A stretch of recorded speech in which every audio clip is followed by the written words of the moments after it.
আশা করি বন্ধু ভালো আছেন, সুস্থ আছেন। এই ইঞ্জিনটার দেখুন চারিদিক দিয়ে মোবিল বেরিয়েছে। তো ইঞ্জিনটার পরিস্থিতি ভালো আছে, কিন্তু তা সত্ত্বেও চারিদিক দিয়ে মোবিল বেরিয়েছে। তো এই রকম সিচুয়েশান গিয়ে দাঁড়ায়, দেখুন যদি ইঞ্জিনের সিলিন্ডার পিস্টন খারাপ হয়ে যায় বা রিং নষ্ট হয়ে যায়, তবেই কিন্তু এই রকম গ্যাস হয়, চারিদিক দিয়ে মোবিল বেরোয়।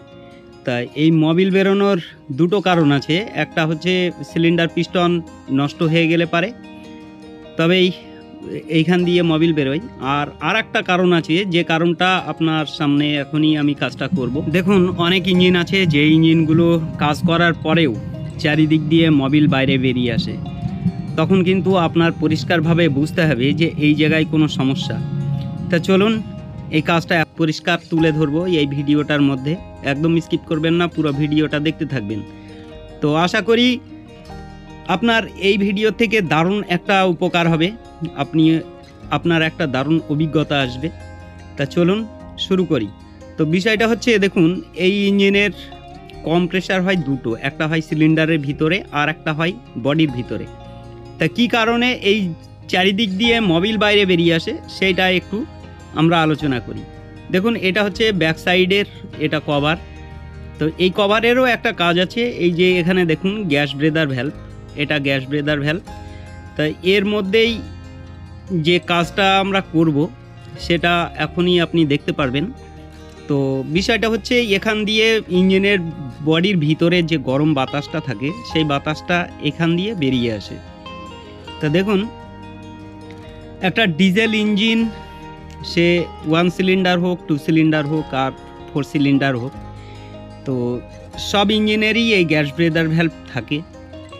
তা গ্যাস ব্রেদার ভ্যালভের একটা দারুণ গুরুত্ব আছে। সেই গুরুত্ব আপনি যদি না বোঝেন তাহলে কিন্তু একটা দারুণ সমস্যা আসবে। তা একটা ইঞ্জিন টোটাল সম্পূর্ণ না খুলে তার আগে, সবার আগে এই গ্যাস ব্রেদার ভ্যালভটা একটু চেক করে নিতে হবে। দেখুন এই দুটো স্ক্রু দিয়ে এই ভ্যালভটা সেটিং করা আছে। এটা হচ্ছে ভ্যালভ আর উপরে একটা কভার, এটাকে চেপে ধরে এই ভ্যালভটাকে।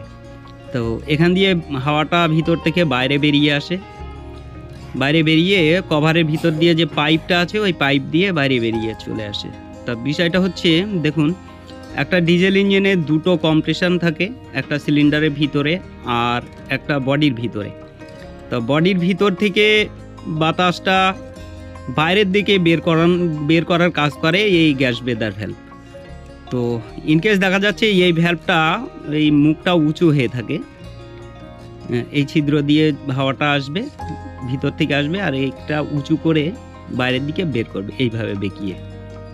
তো যাই হোক, যদি দেখা যাচ্ছে যে ঠিকঠাক সেটিং না থাকে তাহলে কি হয়, এই ভ্যালভটা যদি কাজ না করে তাহলে বডির ভিতরে আর বাইরের বাতাস একরকম হয়ে যায়, আর এতে কি হয় ডাইরেক্ট হয়ে যায়। তো বাতাসের যে একটা প্রেশার, সেই প্রেশারটা কন্ট্রোল করতে পারে না, এই হচ্ছে বিষয়। তো এই ভ্যালভের কাজ হচ্ছে কি, ভিতরের বাতাসটা বাইরে বের করবে, অথচ বাইরের বাতাসটা যাতে ভিতরে না আসে তার জন্যে এই ব্যবস্থাটা তৈরি করা। তা ভ্যালভের কাজই হচ্ছে এই বাইরের বাতাসটা আটকে দেওয়ার কাজ করে এই। তো এই ভ্যালভটা ভালো করে মুছলে বুঝতে পারবেন। এই দেখুন এইখানটায় এই যে চিহ্ন, এই যে ছাপ হয়ে রয়েছে, এই সাইড দিয়ে ইনকেস লিক করলে পারে তখন কিন্তু এই সমস্যাটা গিয়ে দাঁড়ায়। তা এটা ভালো করে সেটিং করতে হবে। সেটিং যদি ঠিকঠাক না থাকে তাহলে কিন্তু এই সমস্যায় গিয়ে দাঁড়ায়। তো যে সাইডটাই মানে ভিতরের সাইড ছিল, আমরা কি করব, এবার ঘুরিয়ে দেব, উল্টিয়ে দেব, দিয়ে এটা ভালো করে বেঁকিয়ে ভালো করে সেটিং করতে হবে। সেটিং করলেই এই সমস্যাটা মিটে যাবে। তো এই সামান্য একটা ছোট্ট কাজ আপনি যদি সঠিকভাবে করতে পারেন তাহলে কিন্তু, যদি আপনার ইঞ্জিন হয় তাহলে মেকানিক লাগবে না, আর যদি আপনি মেকানিক হন তাহলে কিন্তু এই জিনিসটা একটা দারুণ গুরুত্বপূর্ণ কাজ আছে। দেখা যাচ্ছে ইঞ্জিন সব কিছু কাজ করার পরেও চারিদিক দিয়ে জয়েন্টের ভিতর দিয়ে মোবিলটা বাইরে বেরিয়ে আসে, বা যে সমস্ত লিকেজ জায়গা থাকে সেখান দিয়ে মোবিলটা বাইরে বেরিয়ে আসে। তাই এই মোবিল বাইরে বেরোয় কেন, এই জিনিসটা ভালো করে বুঝতে হবে। দেখুন পিস্টন যখন আগে পিছনে মুভ করে, তখন পিস্টন যখন ভিতরের দিকে চলে আসে সেই সময় বাতাসের একটা প্রেসার হয়, মানে কি জায়গা ছোট হয়ে যায়, আর সেই সময় ভিতরে বাতাসটা বাইরের দিকে বের করে। আর যখন পিস্টন হেডের দিকে যায় তখন কি হয়, বডির ভিতরে জায়গাটা ফাঁকা হয়ে যায়, বেশি গ্যাপ তৈরি হয়, আর সেই সময় কি হয়, এই গ্যাস ব্রেদারের ভ্যালভ এইখান দিয়ে মোবিলটা বাতাসটা টানার চেষ্টা করে। তা ইনকেস দেখা যাচ্ছে ভ্যালভ যদি কাজ না করে, তাহলে কি হয়, এই ভ্যালভের ভিতর দিয়ে বাতাস ঢুকে বডির ভিতরে একটা প্রেসার তৈরি করে। আর সেই প্রেসারটা মানে কি, ধরুন পিস্টনটা যখন আবার পিছনে ডাউন দিকে চলে আসে তখন কি হয়, বিশাল একটা প্রেসার হয়, তখন এখান দিয়ে যতটা পরিমাণে বাতাস বেরোনোর দরকার ততটা বেরোতে পারে না। আর তখন কি হয়, যে সমস্ত লিকেজ জায়গা আছে সেখান দিয়ে বাতাসটা বেরোতে থাকে, আর মোবিলটা সঙ্গে নিয়ে বাইরে বেরিয়ে চলে আসে। তা বিষয়টা হচ্ছে ভ্যালভ দেখুন সেটিং ঠিকঠাক হয়নি, আমরা যেটুকু বেঁকিয়েছি ততটা বেঁকানো হয়নি, যার জন্যে বডিতে কিন্তু ঠিকঠাক সেট হচ্ছে না, যার জন্যে এই কোণাগুলো উঁচু হয়ে রয়েছে। এই কারণে খুলে আবার কি করব, এটাকে আরেকটু বেঁকিয়ে নিতে হবে যাতে এই কোণাগুলো বডির সঙ্গে ভালো করে সেট হয়। দেখুন যতটা বেঁকানো আছে আরেকটু বেঁকালে পারে ভালো হবে। হ্যাঁ, ব্যাস এইটুকু হলে পারেই হবে। তাই এবার ফিটিং করে এবার চেপে দেখতে হবে যে চারিদিকে সমানভাবে সেট হচ্ছে নাকি। তো হ্যাঁ, সেট হয়েছে অবশ্য, এবার সেটিং করতে হবে। তা এই ভ্যালভ এতটাই গুরুত্বপূর্ণ, যদি ভিতর থেকে এই বাইরে থেকে বাতাস যদি ভিতরে প্রবেশ করে এই ভ্যালভের মুখ দিয়ে, তাহলে কিন্তু ইঞ্জিনের চারিদিক দিয়ে মোবিল বাইরে বেরিয়ে আসবে। যে সমস্ত জয়েন্টের জায়গা আছে, যেরকম জয়েন্টের জায়গাগুলো আছে, বা অয়েল সিলের জায়গা, যেরকম স্টার্টিং শ্যাফট, ক্র্যাঙ্কের অয়েল সিলের গোড়া দিয়ে, এই রকম যে সমস্ত লিকেজ জায়গাগুলো আছে সেই জায়গাগুলো দিয়ে একদম মোবিল বাইরে বেরোতে থাকবে। তা একটা ইঞ্জিন খোলার আগে এই জায়গাটা অবশ্যই দেখে নেওয়া উচিত।